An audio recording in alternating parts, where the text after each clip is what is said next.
Hey, Ray. Yes. Philly's going to be so unbearable now.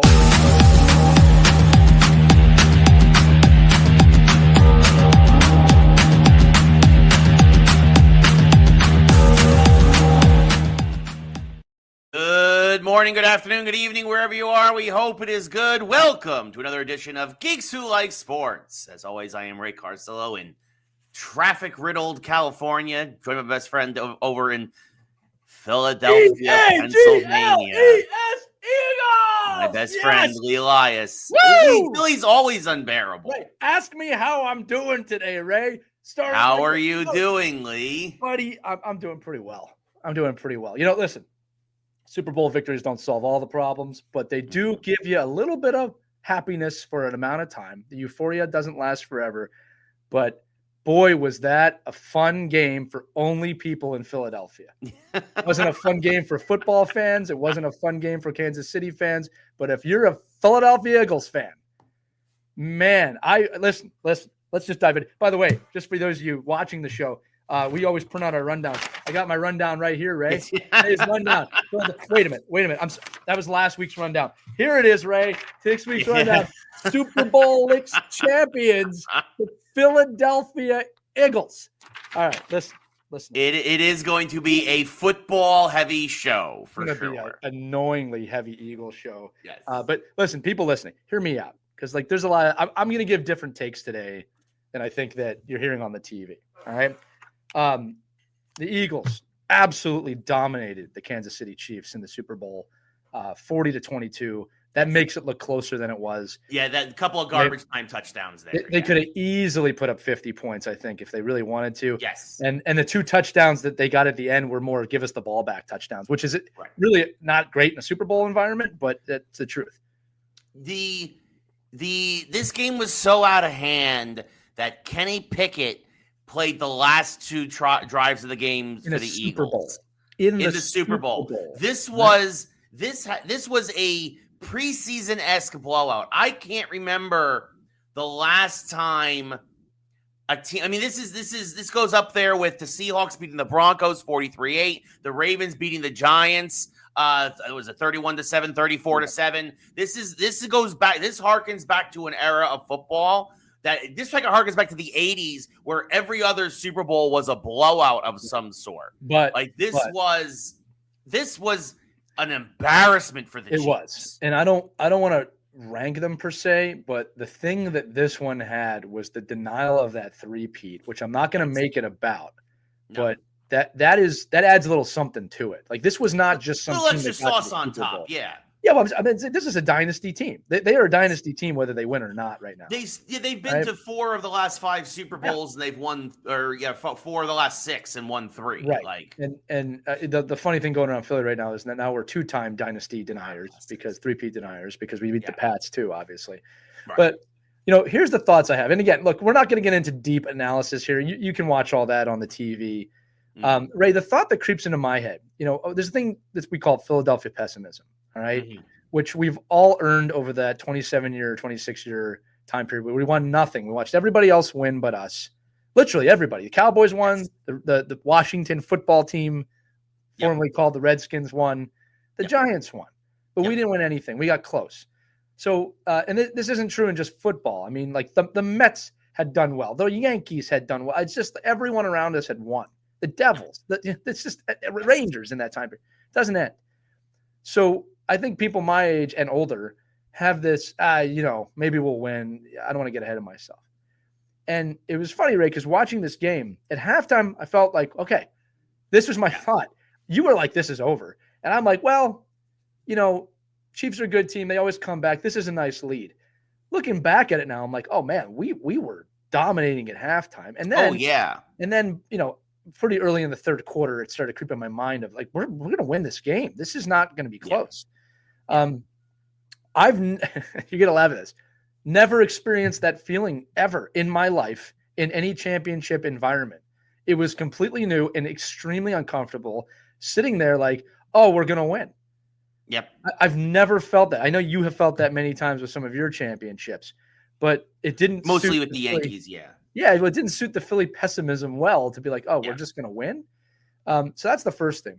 Here's a question for you, okay? Yes. And this is why I bring up the Philly pessimism. Because in my analysis, in your analysis, it was like, well, this will probably be a close game. We'll see. Mm-hmm.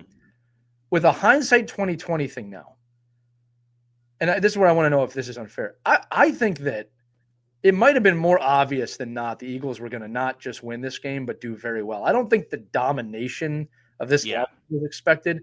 But, the Chiefs built their team and their defense at the Super Bowl to take out Saquon, which did somewhat effectively. I mean, they held him to under 100 scrimmage yards. Yeah. They held him to under 60 yards rushing. They did take Saquon primarily out of the game. They did. The problem is you saw this once in the regular season, is that everybody was talking about to run first offense, and then the next week Jalen Hurts put up 300 yards and A.J. Brown had 100 yards receiving, and it was no, it's an offense that can kind of score almost at will via however they want to. And again, their only loss since the bye week was the game that Jalen Hurts got hurt against Washington. Right. That still needed a miracle comeback to be finished off. I mean, they have been dominating teams. And again, look, they dominated the Ravens. They were dominating really good teams. And again, we all had the regular season. Oh, that was a good game. But look, a few things. What the Chiefs kind of, I guess, accidentally or rightly exposed was if you take out Saquon, we have a lot of other weapons. Yeah. Because you take out Saquon, guess what? Jalen's running. Yeah. You want to come after Jalen? He's throwing. I mean, Jalen Hurts set a yards record for rushing as a quarterback in the Super Bowl. Yes. And he had more rushing yards than Saquon because, to your point, Kansas City queued up and focused on Saquon. Yeah. And then there was these massive running lanes in the middle of the field. Yeah. And Hurts took them. I mean, so I'm saying that maybe that, and then you have to talk about the offensive line being the biggest and tallest offensive line in history, obviously. Yes, they actually showed that stat in the game. Yeah, the first Super Bowl offensive line. The Eagles had too many weapons on offense. Now, with that said, our offense played great. Our defense played great. Like everyone, special teams, everyone was firing on all cylinders in this game. You can't look at one or the other. That's really what I want to focus on. Is that people are ragging on the Chiefs' defense, but I don't blame the Chiefs' defense because 14 of your points were scored because of those 2 interceptions. That's a lot. And that's a lot. And also the Chiefs' defense was on the field all the time because the Chiefs had 23 yards in the first half. Yeah, it was amazing. It was ridiculous. The last time the great vaulted Bears defense of 1985, the last time a team got held to 1 first down in the first half was Super Bowl 20, Bears versus Patriots. That's how lopsided your defense made this look. To me, and I get why Jalen Hurts won the MVP. Sure. But as for the public vote, my vote was Josh Sweat with 2.5 sacks. That's amazing. Because to me, your defense won you. Your offense played great, but your defense won you this Super Bowl hands down. I would agree. I'm just saying, when I look at it as a fan, everyone was firing on all cylinders. That was a near perfect performance by a football team. And again, they have been crescendoing towards this for a while. And that's why I said, hindsight, I'm like, man, this was not a hard pick. Like, the Eagles were clearly the better team. Now, listen. Yeah. If the Chiefs show up a little bit more, that was not their best game. I'm not saying that they threw their best at us. No. But I still don't think they win that game. I mean, the storyline was stronger for the Eagles. I know there's some reports that Mahomes is seriously injured, but who isn't this time of year? I'm not taking that away. I think he might be injured after 6 sacks. Yeah, I don't buy that he was not ready to go. Yeah, and the thing is that you look at that, the thing is that, and the Eagles said it, is that they said we had the game plan all along. Yeah, they knew they were going to win. We knew the Chiefs' offensive line was weak. Yeah. You moved all pro. And this is actually something that Booger McFarland said on ESPN. I agree with him 100%. You took an all-pro left guard for the Chiefs in Joe Thuney and moved him to left tackle because you had a massive hole there. But what you ended up creating instead was 2 holes. Because Joe Thuney's a guard, he's not a tackle. The left side of that line could not hold up the whole day. You guys blitzed 0 times. 0 times. And got so many sacks. It reminded me of the Giants in Super Bowl 42 that beat the undefeated Patriots. Yeah. Right? It was the NASCAR defense. It was Justin Tuck and Strahan and Human Yora. You were able to get pressure on one of the greatest quarterbacks of all time with just a 4-man rush. Yeah. And you made him move all the time. And every time Mahomes stepped up, your defensive tackles were there. Like, he had no time. And again, that's why to me, I mean, obviously Cooper DeJean with his interception. Oh, it was insane. That was insane. Pick 6. But and again, and that's why I said at halftime, I said this game is over, because when it was 17-0, I was like, if the Chiefs score here and then get the ball to start the second half, this game isn't over. Sure. But then he threw the second interception. Yeah. The ball on the linebacker. And I'm like, oh, that's it. That's it. Because then you scored again. It was 24-0. You said that to me. I still had a little more like. No, you got the Philly pessimist. I get it. But looking at it as a football fan, I'm like, no, they were not. There's no way. Yeah. There's no way that this Chiefs offense that has struggled to score the whole year, by the way. People forget the Chiefs struggled. The offense never scored more than 30 points. Aside in the play, they scored it against the Bills in the playoffs. But aside from that, this Chiefs offense struggled to score 30 points the whole year against the best ranked defense in football. Yeah, well, best team in football, and I think, like I said, we had an underdog mentality coming into this game. Yeah. And the truth is, the Eagles were not the underdog; they were easily the favorite to win this game with the hindsight 2020. All right, and I think that the season shows that. I think the way the Chiefs season went, a lot of last second wins, that came to bite them. It finally came to fruition, right? In the sense of, it brings up other questions like, man, what if the Bills won, right? I don't know if anyone could have stopped Philadelphia this year the way they looked in that final game. Well, and then Ray, they're so young. Like, I don't. Yes. A lot of people. dynasty. Like, I don't like to talk about dynasty. Yeah, no. Like Brandon Graham and Lane Johnson, a couple of the elder statesmen will retire, but you will fill those holes very easily. Yeah, and the youngest guys we have are some of our best players now. Jalen Hurts is only 27 years old. Yeah, Saquon's still got good 2-3 years left of him. Cooper DeJean, your defense, like you guys. Yeah, you guys are in good shape. We are set for a while. It does not guarantee anything. All right, it's just wow. I've never experienced anything quite like that as a Philly fan. Again, we're starting to learn how to win in this city. It's three championships since 2008. So you remember Ray is one of the few people who knew me prior to the Phillies winning, in the sense of what that was like for me, man. It was like year after year, you get so close, nothing. Yeah. And then to be fair, I had to be there for both Giants wins. I had to be there for the Devils winning. Like I was in enemy territory for all of those championships. So it's not that this is a rub in the face. It's just, oh man, this just feels so good to be a Super Bowl championship fan. No. I don't play for the Eagles, for those you don't know. Yeah. But no, congrats, dude. Yeah, congrats. I mean, look, and he goes again, it says it again. I just want to talk about, I mean, look, the Eagles won this, but it also, to your point, you mentioned, what if the Bills had won? Yeah. What if the Lions, the Ravens, the Lions, or even the Rams? Again, remember, Matthew Stafford was 20 yards away from winning that game in the second round against you guys. Yeah. Like, I really think that we just got better and better as that playoff went on. Oh, 100%. 100%. It's amazing to watch. And look, this is what I'll say too, is that there'll be detractors that say, oh, you had an easy way to the Super Bowl. No. Guys, listen, we beat the Chiefs, 2-time champions. You can't take anything away from the Birds this year, okay?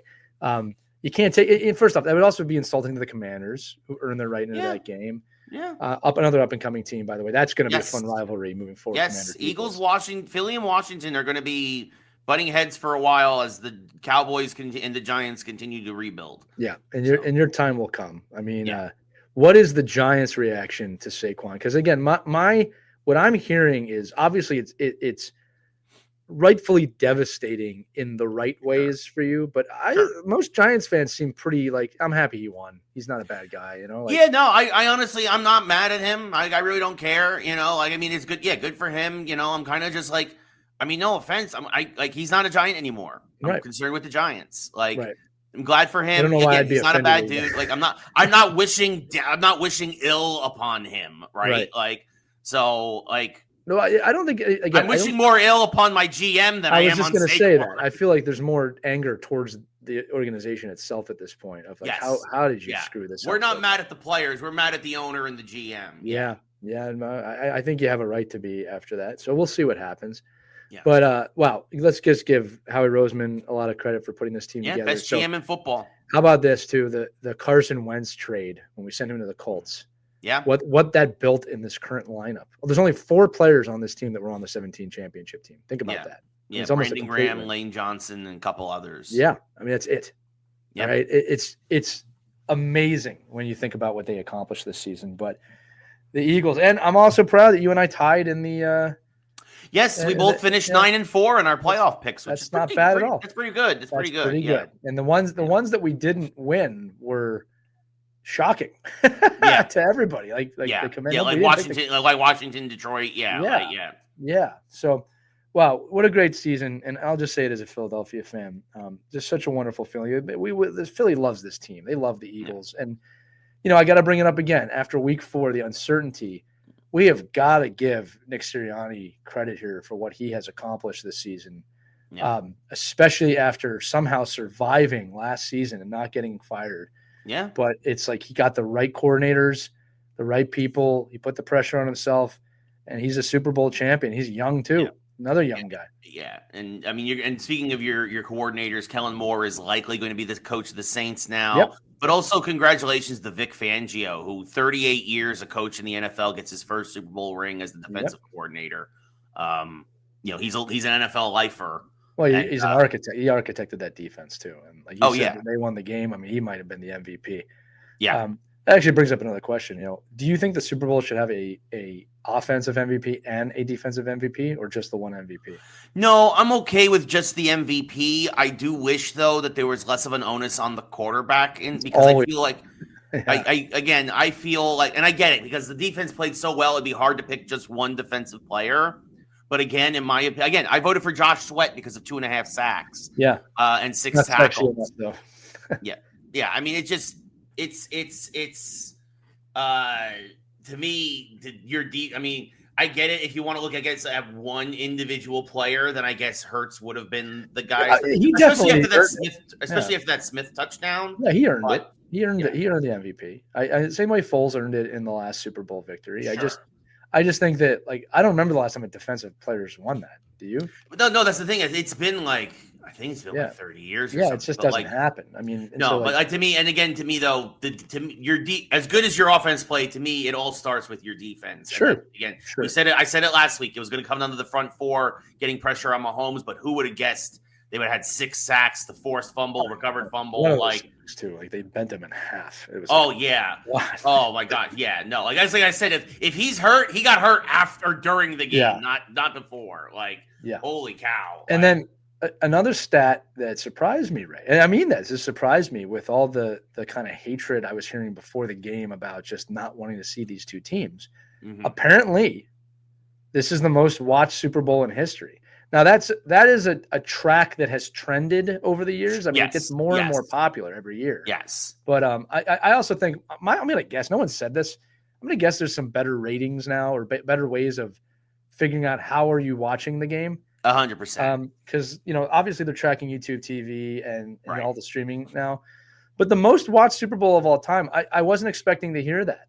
So with this matchup, but interesting to say the least. I mean, I think it's just like you said. I think it continues the trend. Everybody's watching it. It's an event. I think that some people were watching just for the halftime show as much as they were for the football. Yeah, got a lot of. We can talk about that in a minute too. Go ahead. I mean, look, you got the hottest artist in music right now for a variety of reasons. I personally could care less about the Drake and Kendrick beef. Yeah, but people love it. But people love it. I don't care. I have Kendrick Lamar's halftime show. Great, whatever. Okay, great. But I know a lot of people were very excited about that, to see him do what he did, which it was a great show. I thought he did a great show. I like seeing Serena Williams. I'm a fan. So I thought the Serena Williams thing was cool. I get it. You know what I mean? And then I think also, I texted you this. I think there was also just a lot of people hate watching. There's a lot of people You're not wrong. Hate both teams and want to see a train wreck. Donald Trump.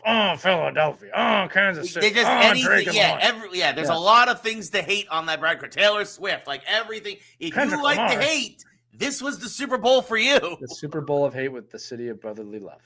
Yeah, I love it. So, Ray, also want to report to you. Okay, they have been warning us for years: don't climb the polls. Don't increase the polls. Don't climb the polls. And nobody climbed the polls this year. Wow. Instead, they took the polls out of the ground and walked away with the polls. That's amazing. I'm not kidding. like field goal posts in a college celebration. I'm not kidding. There were people walking down Broad Street with the light poles. They were not climbing them. That amazing. Arguably Amazing. more illegal, but also the most Philadelphia thing ever. People go, "Oh, they're looting." It's right. I haven't heard any. I've seen some broken windows and some crazy stuff downtown. Sure. I haven't heard anything like Philadelphia's rioting. Philadelphia's just being Philadelphia about this. Yeah. Parade's on Friday. I gave the employees the day off if they want it. I like to watch it on TV, which is what I'll be doing. Yeah. Right. Got a message from my kids' elementary school about it. They say that you can turn this into an educational experience. Amazing. Like, great. Yeah. I went to the Giants Super Bowl 42 parade. That was the only parade I ever went to. Yeah, that was the only parade I went to. Was it worth it? Yes. Yeah, why was it worth it? It was an energy unlike anything I had ever felt. That's cool. It was just so many people happy at the same time. Imagine that. Right? And again, at this point, it's a parade, right? It's well past the celebrating, going crazy, shooting off fireworks stage. It's just people just happy and appreciative and like seeing their heroes, and just it was just really cool to like be in that shared moment with people. Yeah, that's awesome. Yeah, like I mean that is the one that is why I will say like if I did my one parade, that was special. Obviously, Super Bowl 42, knocking off the undefeated Patriots. I mean, we drank. The bars stayed open. Well, the bars stayed open. They locked the doors because they technically weren't supposed to be open. But if you were in the bar after closing time, like we drank till the sun came up. I'll never forget that. Me and a lot of friends from high school, we drank until 6 a.m. that night, and then we went to the local diner, and then we all went to bed about 7 a.m. when the Giants beat the Patriots. And then then a couple days later we had and I was at ESPN at that time, and them too. They were like, if you can get somebody to cover for you, go down to the parade. And me and a bunch of guys, that's awesome, got down there as fast as we could, and it just was really, really, it was just really cool. No, I'm glad. I think you're right. Look, sports brings people together. And the thing is that the best of the highs are just as high as the lows are lows. So that was cool. Sure. And Philadelphia will celebrate on Friday. And then we're all undefeated again. And we'll move on to other sports. Speaking of other sports, it is the NHL break. Oh, wait, Ray has more football. I wanted to get your quick opinion because we mentioned the Eagles. My opinion is I really do like it when my team wins the Super Bowl. It's a great question. It's the best outcome. And I enjoy it. I will say this, and sorry, Ray, I know I just cut you off. I will say this. My friends of Cowboys, Giants, and Commanders fans have all congratulated me, and I do appreciate that. I didn't get too much sarcasm back. Yeah. I think we're all smart enough to know you don't talk crap after you win. Yeah, we're all older and wiser now, and kind of So thank you all who sent those messages. Yeah. Speaking of older and wiser, though, very quickly, because we did just mention the Giants and some of their Super Bowl wins. There is a rumor going around that the Giants are talking to the Rams to send them a boatload of draft picks for Matthew Stafford and Cooper Kupp. Oh, that would be a mistake. I agree. Yeah. And I feel like our GM is now in full blown. And I get not liking the current crop of quarterbacks. I also do not like, for the most part, the current crop of quarterbacks. But I feel like that would be such a panic move. And I have been saying, I also know that the Giants are a quarterback away. Build properly. Draft a franchise quarterback. Don't panic. Look, if you want to draft back from 3 and get like a boatload of picks back instead, I understand that, because aside from Cam Ward, I don't think any of these other quarterbacks right now that have declared are actually first-round picks at this point. I think the Giants could trade down, get themselves more picks later in the draft to continue filling holes, particularly in the offense, and you can get somebody decent at the beginning of the second round. Right. Well, I think that, first of all, I don't think they're going to part with both those guys. I think that's extremely unlikely. Well, the Rams have said they are trying to trade Cooper Kupp. Sure. I don't think Stafford and Kupp would make any sense for that team. So I do understand the trade of Kupp, though. With that said, to trade, if that's real, you're assuming that you're 2 steps away from becoming a competitive team. and you're not. No. You're not even close. I think if the Giants had a quarterback, they'd be competitive, but they would. They'd be they'd be around 500. They wouldn't be. Yeah, they wouldn't be. Well, and I'll say this: I don't mean to. You're not beating the Eagles with that team, which you described. Okay, you're not beating the Commanders with that team. No. So I think Giants fans are pretty much settled on we need to rebuild. This is going to take 2, 3, 4 years. Yeah. Don't mess with that. You don't need to surprise everybody and come out and make the playoffs and lose. Right. Like build your team the right way. You're the New York frickin' Giants. Yeah. Okay? And this is the problem is that we haven't had anybody to build the team the right way in almost 10 years now. Well, again, there's so much hype over those videos from Hard Knocks last year or whatever that was that you gotta try and forget that now and look, this guy's got another chance. Like really, I mean, he can redeem himself, to be fair. I mean, Joe Shane is talk about having 9 lives. Like, you are so lucky because again, I said it. I wouldn't have been surprised if they fired Shane, not Dable. To me, it's not. You know Dable's what I think, fault. Ray? I think that they know what's going on, and it's like if we fire this guy, we've just ended his entire football career. Yeah. No one will ever hire him again. Pretty much. So, and again, I have a feeling that in the back office, they know like this isn't, the decisions he's made, while they look horrendous, maybe aren't the whole story here, right? There's a lot going on here. So, like, I like that they gave the guy a chance. They just did this with Sirianni too. People were calling for his head at the end of last season. Yeah. All right, and look what just happened. So, we'll see what happens. But the typical New York, let's buy our way in, it rarely works. It's not I don't want to plan. I don't want right, and let's be honest, it doesn't work in football. It works in baseball. That's about and basketball probably too. Okay. Yeah. But great stuff. Great season. It was a fun NFL season. Again, top heavy. Did not enjoy that aspect of it, but enjoyed the ending very much. Go ahead. Yeah, no, for sure. And then now we all look to the draft and free agency. So for football, right? And it's going to be an interesting draft for sure. Yes. Moving on to another sport here. Interesting. New take this year. No NHL All-Star game. We are diving into the Four Nations Face-off, which will take place over 8 days. Finland, Sweden, Canada, and the United States facing off in a new format here that I am really excited about. I am really looking forward to this, but my partner in crime here, not so much. Yeah, I really don't care. I really don't care about any of these all-star things. Like, it's not an all-star thing. It's kind of an all-star thing, but like, this is my thought. Honestly, I feel like the timing is not great because I feel like for hockey, I think this would have actually been better off during the week between the off week for football for hockey. And then now that football is over, it would have been better off for the NHL to have games that matter now to fill that gap. Ooh, so I don't know if I agree with that. But here's the thing. I'll also say that's a very intriguing point. All right. So in my experience, as soon as the football season ends, hockey becomes very forefront in sports. Yes. Okay. Yeah, absolutely. Hockey and basketball. It's hockey and basketball now. So they're looking at this. Yeah. But I think they're looking at this as this is now a big boom to get back into the regular season. If you do it during the bye week, not the bye week, but the week between the Super Bowl, you're still looking at the Super Bowl. Right. This is a big event.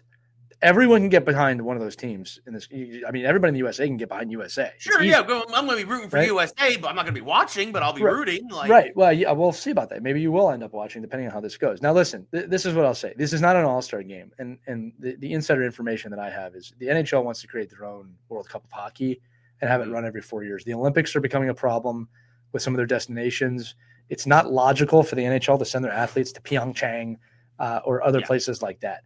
So they're trying to build their own basically NHL version of the World Cup, which would be the greatest hockey players in the world competing. Right. That's what this is a precursor to, and that's what this is. Let's see how it does. All right. Remember, there's obviously no Russia, there's no Latvia, there's no Swiss. There's a lot of countries missing from this, Germany. So this is what's going to really be the show here. Do they play? Do they actually play? The problem with all-star games and the all-star tournaments was that they're not hitting each other. Right. And the game's getting tense in the $1 million game a little bit, but it's not the NHL.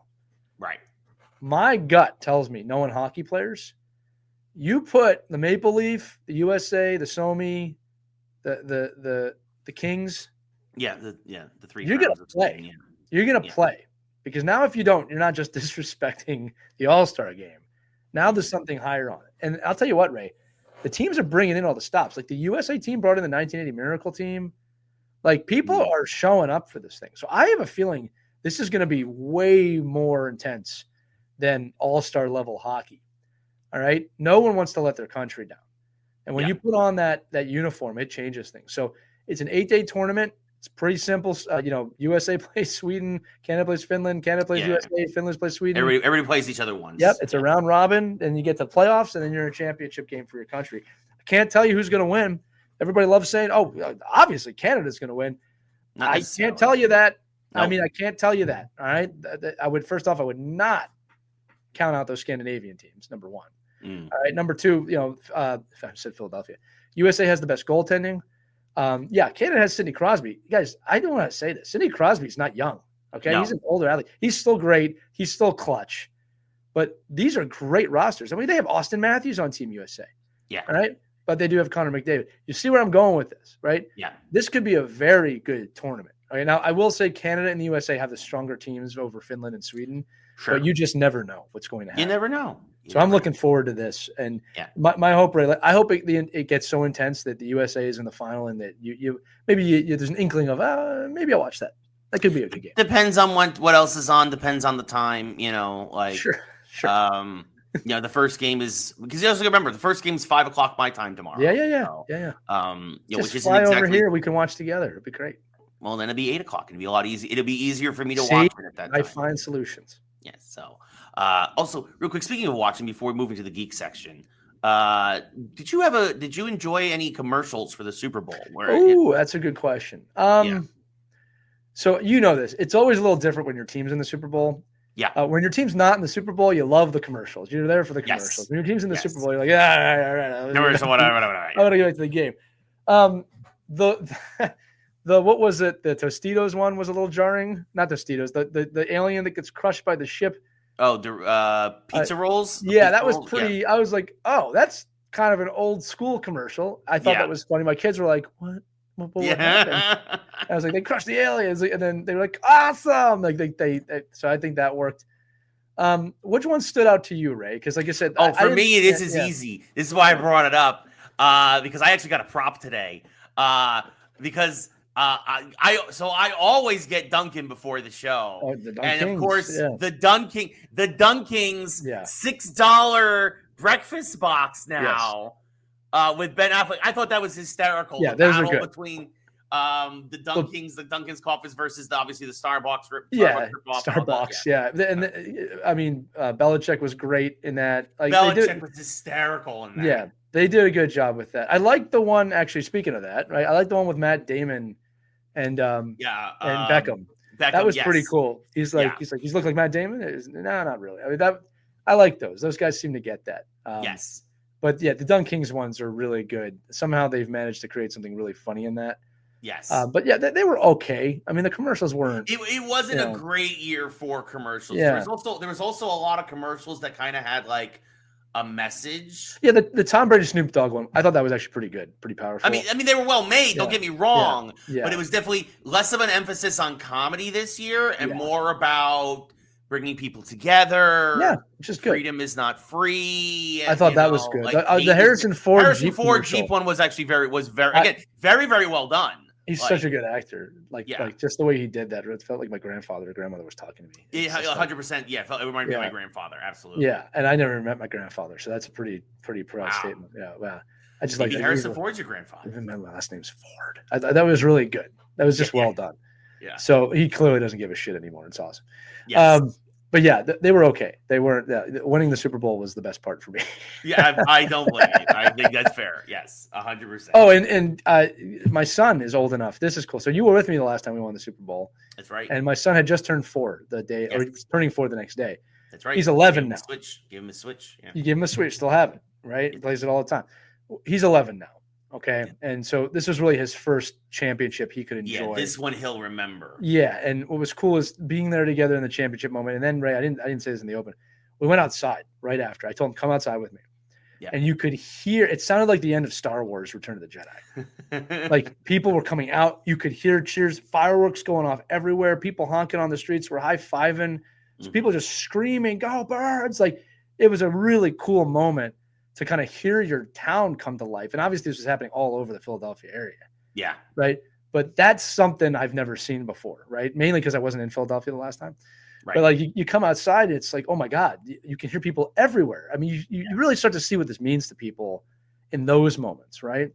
But to hear the entire city alive outside at whatever time that was, 9 o'clock, 10 o'clock probably. Yeah. Pretty cool. Went down the street, high-fiving everybody. Everyone was happy, like you said. That was a cool moment for me. All right. Geek section. Yeah, we got not a lot in the geek section this week, but we're going to do a little bit of video game news. Actually, going to have a lot of video game news next week because we're getting a Sony State of Play tomorrow. Great. So we'll finally see a workable Wolverine game. Yeah, right. Coming 2039. Yeah. But hey, at least maybe something will work for Sony in that because Sony has had a really rough week. Yes. Because once again, the PlayStation Network has been down. And when the PlayStation Network is down, it basically means your PS5 is a big old paperweight. It's weird, man. It's weird that could even happen. And the thing is, it's not only is it weird that it happens, but it always happens to Sony. Like, always. Like, knock on wood, Microsoft never has these problems. Nintendo never has these problems. But it always seems that Sony's getting bombarded by the DDoS attacks and all this other stuff. And this one took a long time for them to get back up and running. And people are kind of mad, and with understandably so. Some folks said that there might have been a leak of information. Very possible. It's very possible. We don't know the ramifications of this still. Like, it might take some weeks still. But PlayStation Network was down for a long, extended period of time. And this seems to almost be like an annual occurrence now for Sony, or at least biannual, like every other year, where it just seems like, oh, we didn't update our stuff again, and we got attacked again. Yep. So get your stuff together there, Sony. Maybe you should ask, I don't know, Microsoft and Nintendo for help, because again, it seems like they seem to know what they're doing. So listen, I'm gonna say it again. People think I'm crazy. Sony's in trouble.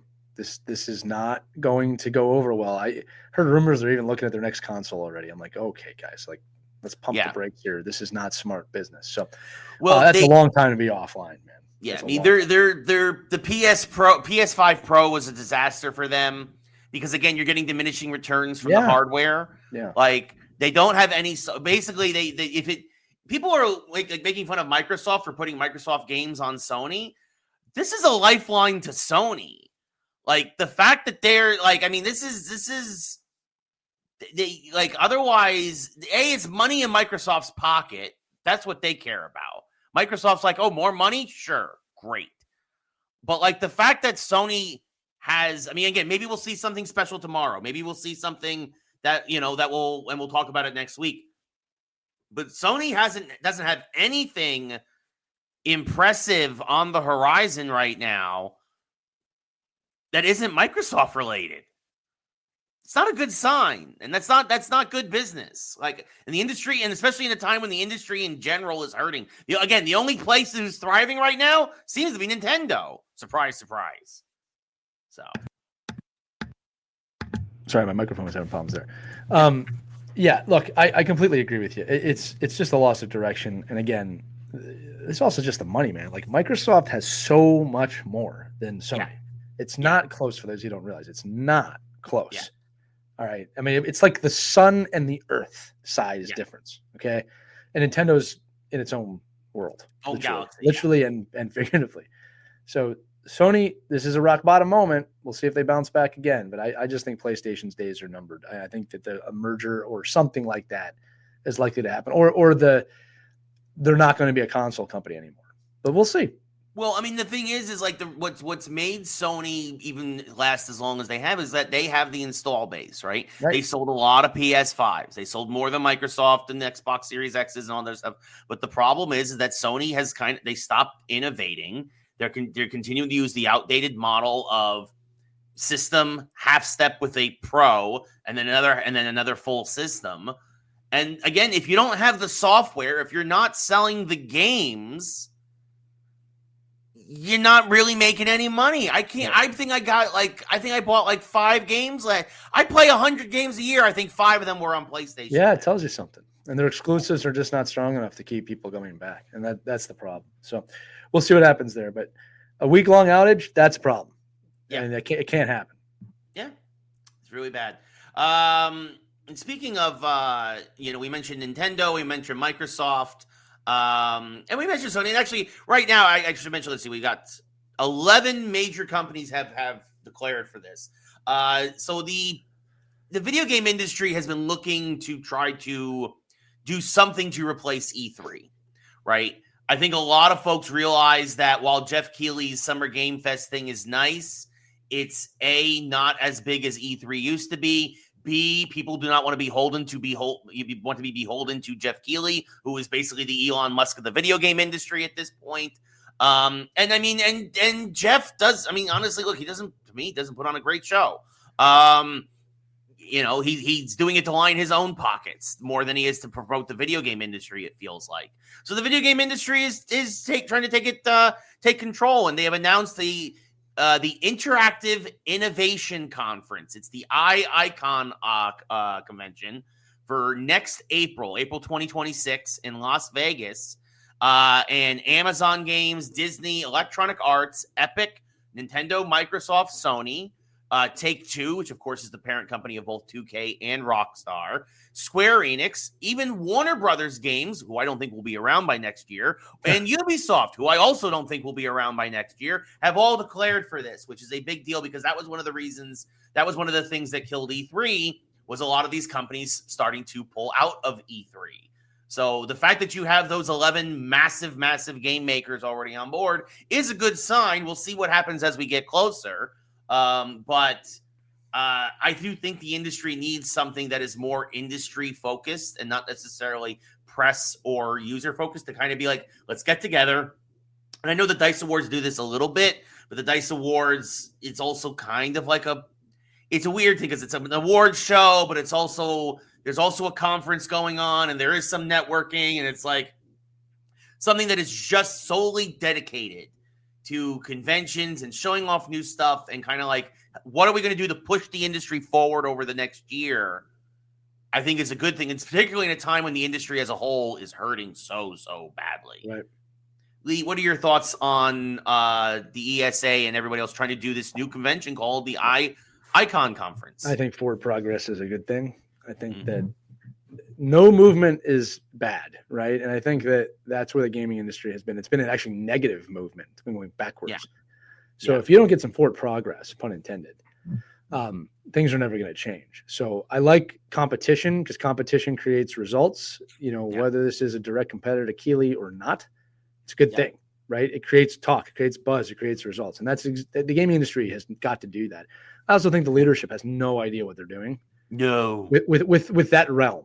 Okay. I think that leadership knows how to make a good game, but I don't think they know how to treat people, and I don't think they know how to push their industry forward. It's disgusting that an industry that large is having this many layoffs. Right. Yeah. And again, I know they're post-COVID correctional type layoffs. Yeah, but it's not. I would say 10% of these layoffs. Yeah, now this is just poor management. Yes, that is exactly what it is. It is, it is particularly, and again, it is mostly on the European and North American side. It is just greedy C-suites that have made bad investments because they don't necessarily. They think that continued growth forever is the only way that this can work, and unfortunately, it can't. And you need to plan for plateaus, and you need to plan for that. Sometimes, yes. During COVID, there was like a ridiculous amount of growth in the industry. You had to assume that was going to slow down at some point. People weren't going to stay in their homes forever. Like, like, no, they follow the money. When the money's there, they're not thinking that way, right? I'll be honest with you. So, anyway, I think it's a good thing. Forward progress sounds like someone's trying to innovate here. Yeah. But to answer your question, they don't plan for that. They people don't see that. It's ask for forgiveness later kind of attitudes. It's we're rolling in money. Let's do stuff with the money. I'm telling you, they don't plan for the future like that. I mean, and this is according to Newzoo, the game industry in 2022 had $235 billion in revenue. $235 billion with a B. That's more than every major sport. That's more than the movie industry. That's more than the gaming industry, the music industry. And that's more than all of those combined. combined. But hey, we just lost 40,000 jobs in the last 2 years. But weird. Yeah, it's the greedy getting greedier. So speaking of the greedy, speaking of greedy and unrelenting growth, Marvel, the MCU.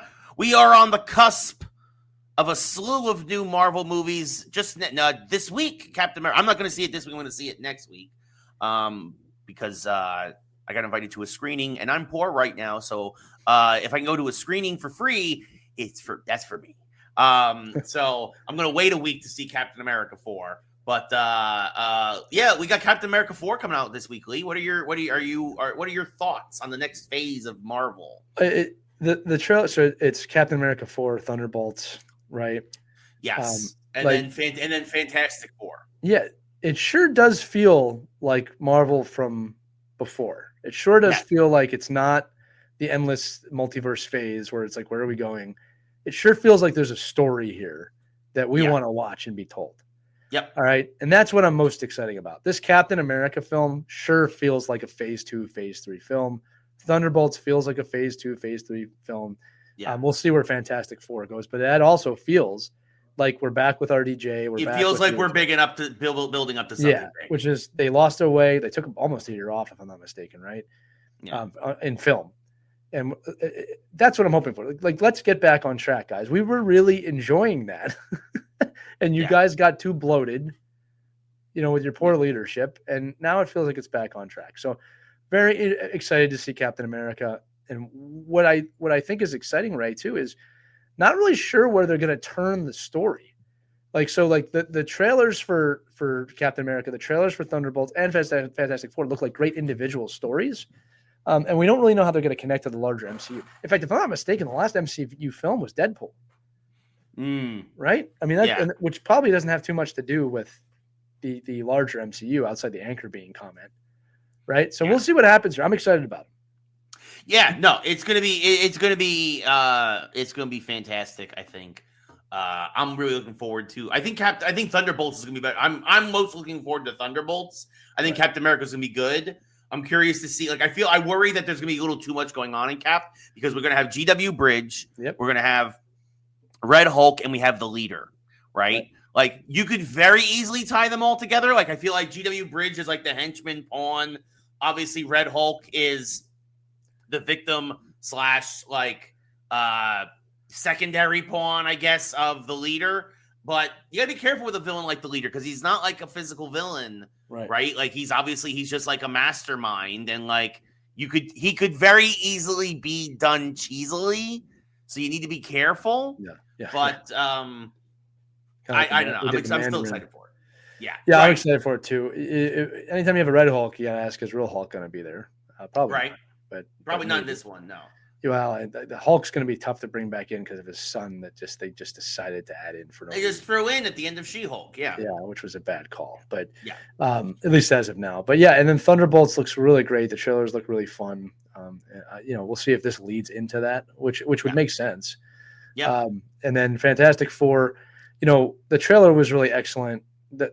People asking such crazy questions. Like the truth is, they're going to find their way into 616. I know we talked about that last week. Yeah, absolutely. Yeah. It's been cool. This is feeling good. So don't screw it up. Also got to say, DC, I'm wishing you the best, but I don't have a lot of faith in you. From all reports, everything is hinging on this Superman Yeah, film. that's even what's his name said that. James Gunn said it. Like folks, if this movie bombs, James Gunn might be out at DC. Like they might pull the plug on him. They might pull the plug on this immediately because I've also heard that he's ruffled a few feathers over there because he's very much trying to do a Marvel way of things over at DC, which honestly they could probably benefit from. But as somebody who again has had experience over there, and I get that it's been 7 years, and I get that it's two different. They've done nothing good since you left. That's what I'm saying. They've done nothing to dissuade me from the idea that things are still the same over there, and that there's more infighting than there is actually any kind of leadership over there. And so I am hoping for James Gunn. I will go see that Superman film day one.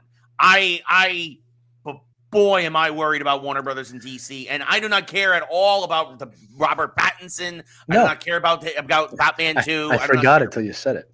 So I don't care about any of that. Superman has to hit, and I hope it's a good film. And I do trust James Gunn. So we'll see what happens. Yeah, I think he's doing it. I think he's making it his own. I think he's making it in a way that'll play to his strengths. We talked about this before, where it's like the fact that he's bringing in Mr. Terrific and Green Lantern and Hawkgirl. He's making it an ensemble film, which plays to his strengths. The problem is that will that play to Superman's strengths as a character, and will the fans be open to that? Yeah. So that's going to be interesting. We will find out. It is a big year for the next 6 months. From February to August, we're going to have like 4 massive comic book films. All which we will see, and we'll get back all of which we will see, and eventually, and we will talk to you all about them. And yeah, so not next, no Captain America breakdown next week, but the week after. This way, you all have some time to get in there and not be spoiled and whatnot. So, but a lot of I'm expecting a lot of video game talk next week. Yeah, good. Because I think we're gonna have some game announcements soon. Next week will be hockey and gaming. Another great episode of the Geeks Who Like Sports. That's short episode today, right? Yeah, this was another great episode as well. Yeah, a quick one. Not as much news. Not a busy week. Super Bowl kind of dominated everything. Yeah. Yeah. 59. Yeah, congratulations. Licks. Yeah. That was a good commercial too, by the way. Just ending the show. I liked the show, the commercial with Matthew McConaughey going through the history with the concept for Uber Eats. That was pretty good. Yeah. So yeah, there were some good ones, but nothing super viral. And some of them got leaked. Some of the best ones to me actually got leaked beforehand. Yeah, I don't think they're leaks. I think they just released them. I don't think there's any reason not to. Like the Mountain Dew Seal commercial, which was weird, but also very memorable for I think all the wrong reasons. Yeah, it was weird. Here's the deal: they're paying $8 million per 30 seconds, right? It's like, why would you not release that on YouTube and get just get as many people right? Exactly. Yeah. And then also the Shane Gillis cul-de-sac Bud Light commercial was that was very, very funny, but also released early. That was a lot of fun. And then Peyton Manning coming in. How many Bud Lights can you fit in that thing? As many as you need. It's a lot of Bud Lights. Bud Light trying to make a comeback. Trying. Yeah, we went back America. That's what do we do? America. That's what their slogan is now. I'm happy for Shane Gillis and his comeback. Me too. Yeah, he's a perfect spokesperson for them. So. Beer. Period. Beer. Well, I'm drinking coffee. No beer today, but I'm drinking my Dunkin' for the Dunkings. The Dunkings, the box. Let me know how that breakfast is, buddy. It's a sausage, egg, and cheese and hash browns. And I like it. I like that they did it. Smart move. It's honestly for $6. It's for a medium coffee, hash browns, and a sausage, egg, and cheese for $6. In today's economy, that's a steal. Remember when you can get a whole $5 footlong? Not anymore. These are the cheapest way to get eggs right now is the egg on the Dunkin' sausage, egg, and cheese. You wish those were eggs. Yeah, well, yeah. An egg like it tastes like an egg. It looks like an egg. It looks like an egg, but it's probably not an egg. Oh, these duck eggs are really good. Anyway, good show. Anyway, we have gone completely off the rails for the end of the show. Choo choo. For Lee, I am Ray. Thank you all for tuning in, everybody. If you go to the parade on Friday, stay safe. Have a good time. Enjoy it. Until next time, this has been Geeks Who Like Sports. Good night, everybody.